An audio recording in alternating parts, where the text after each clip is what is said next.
Weekend आपके मनोरंजन के लिए कई सारी फिल्में और शोज सिनेमाघरों और ओटीटी पर आए हैं, जैसे नेटफ्लिक्स पर मनी हाइस्ट, ZEE5 पर बॉब बिस्वास, Amazon प्राइम वीडियो पर इनसाइड एज और थिएटर्स में तड़प। इन सभी फिल्मों के रिव्यूज आपको हमारे साथी दे ही देंगे और इनमें से इनसाइड एज का रिव्यू देंगे हम, जिसे लिखा है हमारे साथी शुभम ने। हर शो की तरह इनसाइड एज का सीजन 2 भी एक क्लिफहैंगर के साथ खत्म हो गया था, जहां मुंबई मैवरिक्स पर 2 साल का बैन लग गया था। भाई साहब ने अपनी बेटी मंत्रा पाटिल को फिक्सिंग केस का आरोपी बताकर जेल में डलवा दिया था और जरीना मलिक ने विक्रांत धवन के साथ हाथ मिला लिया था। सीजन 3 की कहानी इसे छूटे सिरे से शुरू होती है, जहां भाई साहब की चारों तरफ से लंका लगी हुई है। एक तो विक्रांत वापस आ चुका है और जरीना के साथ मिलकर भाई साहब को जेल पहुंचाने का हर संभव प्रयास कर रहा है। दूसरा, भाई साहब की बेटी मंत्रा, जिसे उन्होंने हवालात का फ्री फंड का पैकेज दिलवा दिया, वो भी नाराज है। इस बार शो में क्रिकेट भी प्रीमियर लीग से निकलकर इंटरनेशनल हो गया है। इंडिया और पाकिस्तान का मैच हो रहा है, जहां इंडियन क्रिकेट बोर्ड के प्रेसिडेंट यशवर्धन पाटिल उर्फ भाई साहब इंडिया और पाकिस्तान के बीच हो रहे मैच में भी अपनी गणित लगा मोटा पैसा बनाने के फेर में लगे हुए हैं। लेकिन भाई साहब और इनके जैसे बाकी हाई प्रोफाइल बैटिंग मास्टरमाइंड्स के पैसे बनाने के फेर पर पानी तब फिर जाता है जब इंडिया में बेटिंग लीगल कर दी जाती है। लेकिन भाई साहब भी हैवी ड्राइवर निकले, इतनी आसानी से मैदान छोड़ने को तैयार नहीं है।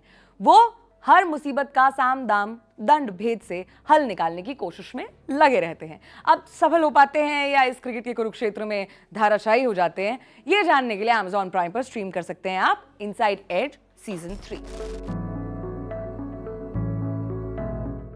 इस बार कहानी क्रिकेट के ग्राउंड और लॉकर रूम पॉलिटिक्स से ज्यादा क्रिकेट बोर्ड के ऊपरी पदों तक पहुंचने की पॉलिटिक्स, इंडिया पाकिस्तान जैसे देशों के मैच के पीछे के राजनीतिक समीकरण, ब्रॉडकास्ट राइट्स का खेल और कई ऐसे ही पहलुओं को सामने रखती है। पिछले सीजन से विपरीत इस बार कहानी टाइम ट्रैवल क्रोनोलॉजी में चलती है।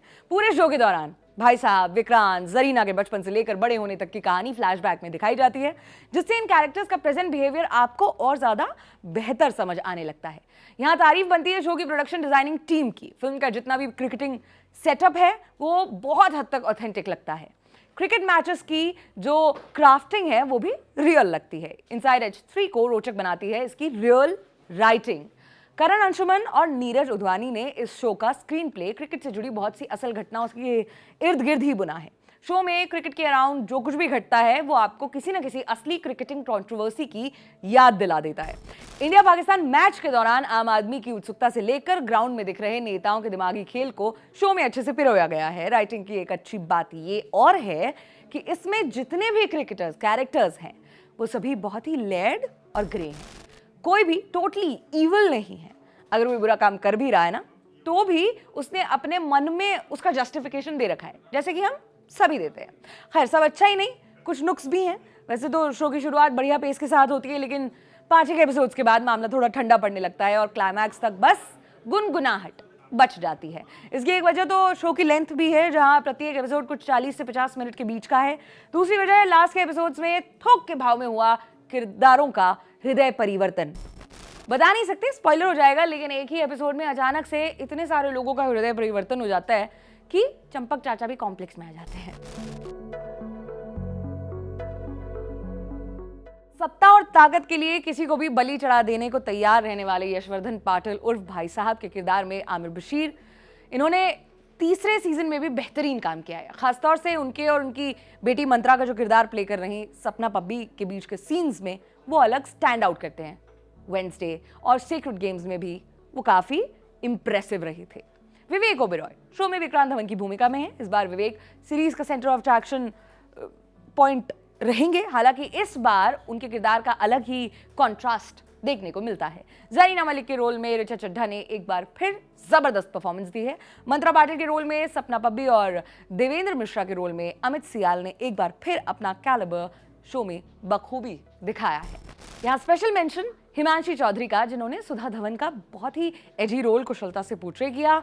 हालांकि कुछ एपिसोड्स तक हम उन्हें सुरवीन चावला ही समझते रहे। अगर एक आधी गलतियां इग्नोर मार दें तो ओवरऑल इनसाइड एज सीजन 3 अपने क्रिकेटिंग ड्रामा से अंत तक टिकाए रखने में बहुत कामयाब होता है। हाँ, बीच में ऐसे कई बार मौके आते हैं जब कहानी स्लो पड़ती है, लेकिन फिर भी स्टार्टिंग में क्रिएट हुए रश की बदौलत आप क्लाइमैक्स देखे बिना खुद को रोक नहीं पाते हैं। तो अंतिम द फाइनल ट्रुथ ये है दोस्तों कि अगर आपने पिछले 2 सीजन देख रखे हैं तो ये सीजन भी आपको लुभाने में कामयाब रहेगा। हाँ, अगर नहीं देखे हैं तो हो सकता है कहानी आपको बोर कर दे। ये है हमारी राय, बाकी आप लोग समझदार हैं। देखते रहें दी लल्लन टॉप। मेरा नाम सोनाली है, शुक्रिया।